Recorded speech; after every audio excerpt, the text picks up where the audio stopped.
Bonjour, alors je suis Aïchatou Diprilia Abopaka, épouse Boakou Mandelo, présidente de l'ONG Hôtel de la Restauration, initiatrice de la conférence Femmes revêtent ta couronne, en sigle COFEREC, présidente de l'association UNESCO Shadow Beauty, éditrice, auteure, conseillère en relations d'aide, traductrice, défenseur des droits des femmes et des enfants victimes de violences basées sur le genre.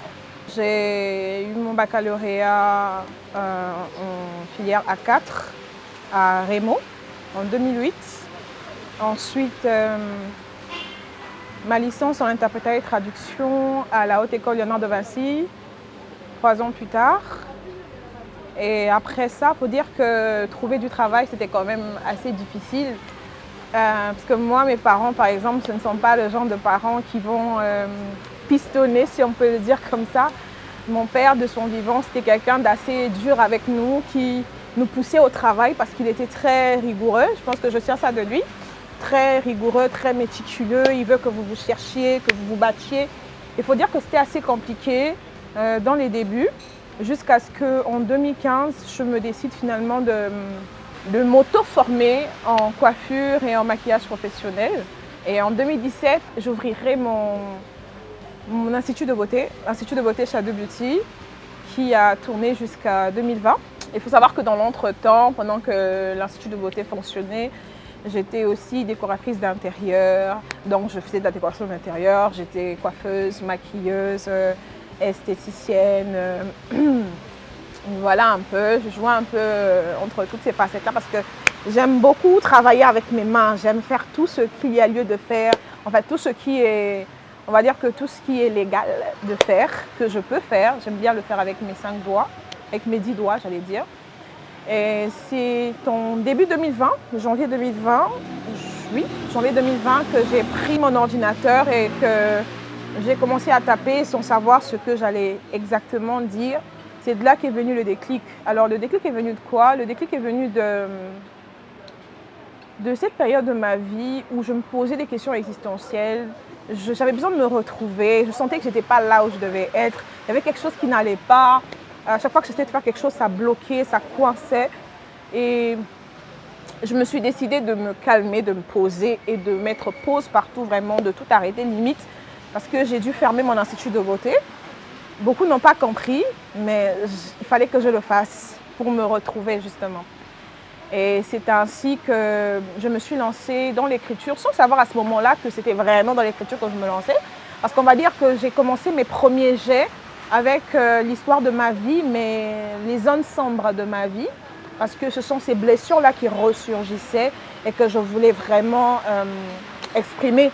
Il s'agissait vraiment à ce moment-là de mettre des mots M-O-T-S sur des mots M-A-U-X qui étaient renfermés au tréfonds de mon âme.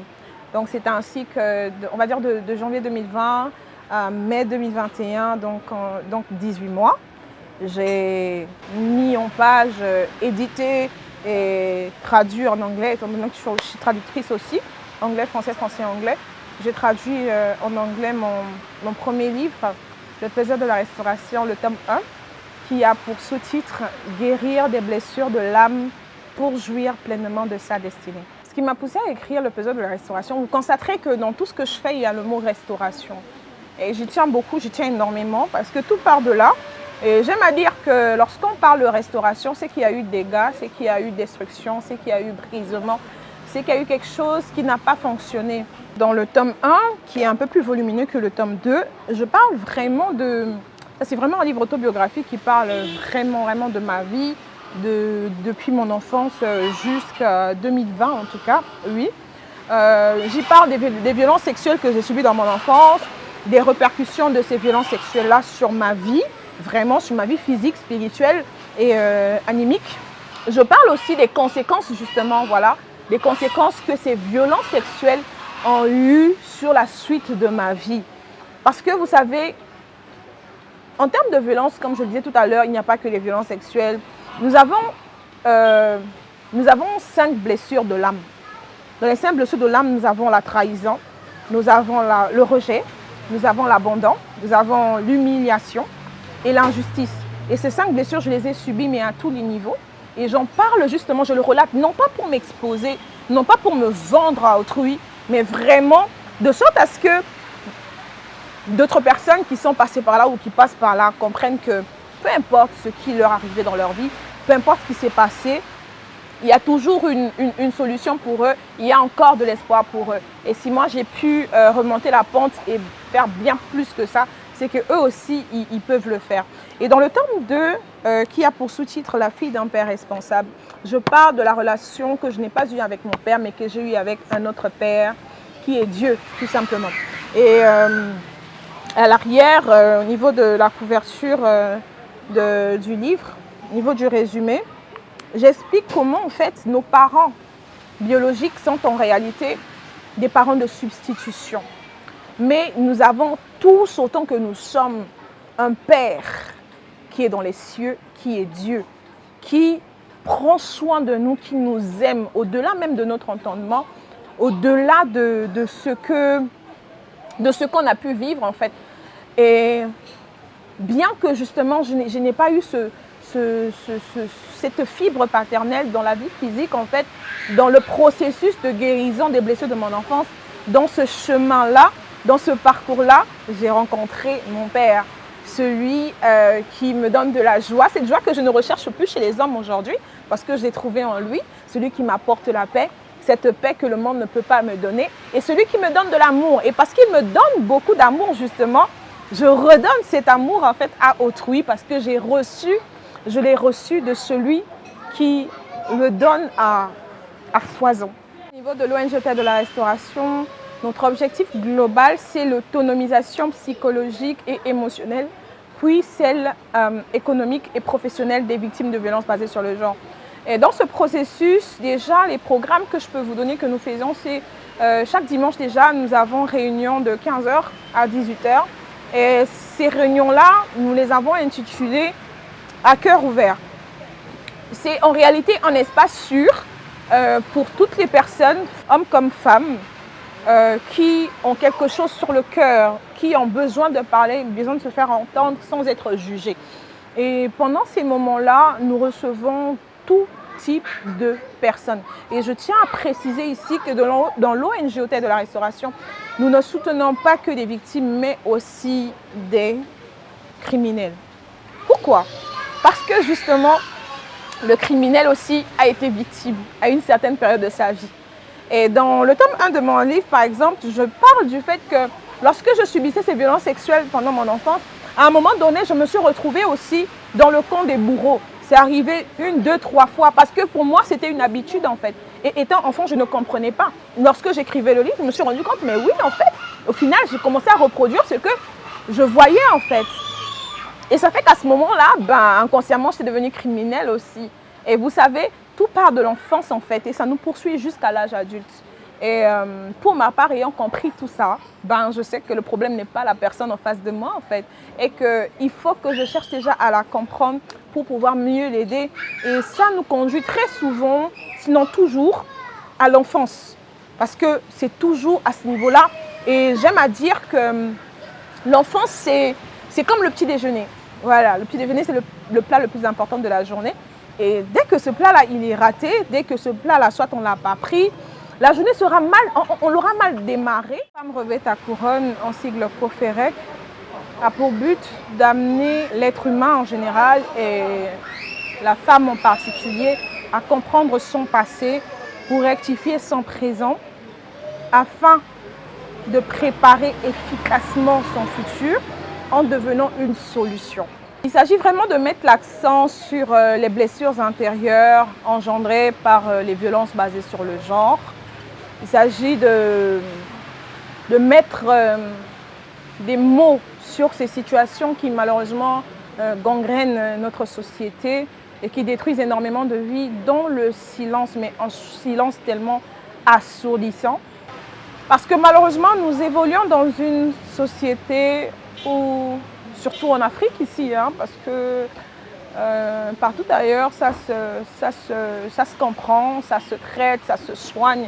Mais ici en Afrique, les problèmes liés à la santé mentale sont beaucoup pris à la légère. On dira à un homme que tu ne dois pas pleurer, tu ne dois pas te plaindre, tu ne peux pas être vulnérable, tu dois être fort, tu dois être costaud. Non, moi mon bal est la quitté. Mais alors que on parle à un être humain, ce n'est pas un béton, ce n'est pas un mur. Je pense sincèrement qu'il y a quand même une avancée sur les questions concernant la femme, et sinon la place de la femme en République du Congo. C'est encore très timide, mais bon, on y va quand même, on force et il y a quand même une certaine évolution. Alors je pense sincèrement que tout dépend de la personne, tout dépend du mindset vraiment de la personne. Parce qu'une personne qui n'est pas stable mentalement, même si elle donne l'impression justement d'aller parfaitement bien, mais qu'à l'intérieur d'elle, elle ne va pas bien, elle ne saura pas c'est quoi son but dans la vie, elle ne saura pas ce qu'elle est censée faire, elle ne saura pas mesurer le poids de cette date du 8 mars pour laquelle de nombreuses femmes, des pionnières, se sont levées pour qu'aujourd'hui nous puissions justement pouvoir avoir déjà cette journée pour commencer et pouvoir réclamer nos droits. Et lorsque l'on comprend ces choses, on se rend rapidement compte que nous avons une voix à porter, nous avons un grand travail à faire. Parce que, n'est-ce pas, que l'on dit, lorsque vous éduquez une femme, vous éduquez toute une nation. Vous remarquerez dans les foyers, dans différents foyers, surtout en Afrique, lorsque ça ne va pas avec un enfant, lorsque l'enfant ne travaille pas bien à l'école, lorsque l'enfant ne fait pas correctement les choses, on dirait bah, c'est le comportement de sa mère, c'est l'éducation que sa mère lui a donnée. On ne dira pas c'est l'éducation que son père lui a donnée. Donc c'est vraiment sur nos épaules. C'est vraiment notre responsabilité et la femme a beaucoup plus de responsabilité que l'homme, permettez-moi de le dire, parce que non seulement elle travaille au bureau, elle travaille dans tout ce qu'elle peut avoir comme situation à gérer, elle doit s'occuper de son époux, elle doit s'occuper de ses enfants, elle doit s'occuper aussi d'elle-même. Et ça fait beaucoup. Donc rien que pour ça, on doit pouvoir se positionner à certains niveaux, dans certaines sphères, pour que nos voix soient portées. Parce que nous avons avec nous des personnes, justement je parle des enfants, des personnes qui nous prennent pour modèle. Parce que j'aime à dire que les enfants ne font pas ce qu'on leur dit de faire. Les enfants font ce qu'ils nous voient faire. Et si l'enfant voit que la maman se comporte bien, l'enfant aussi se comportera bien. Si l'enfant voit que sa maman va dans des bars, l'enfant aussi ira dans des bars.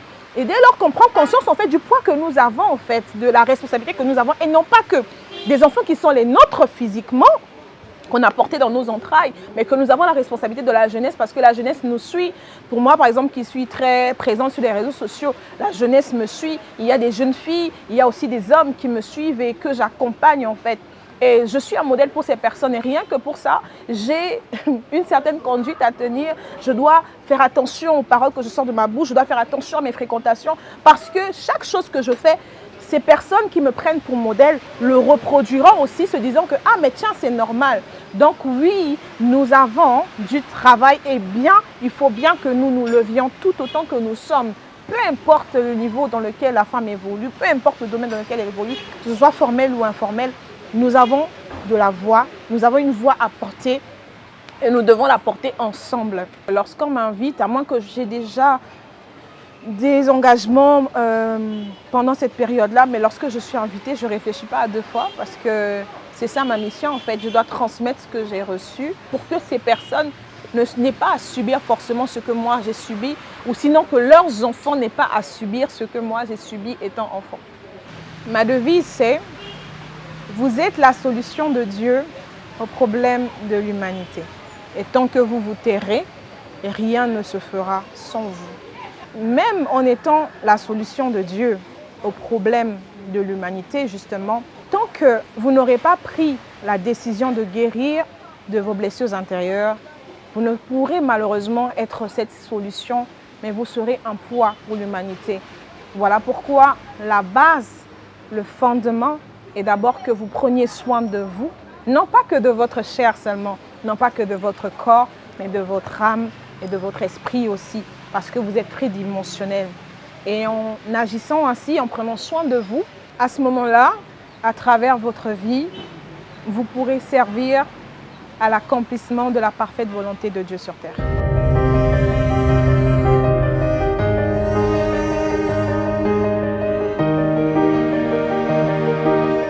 Vous pourrez obtenir mes ouvrages à la librairie Patmos.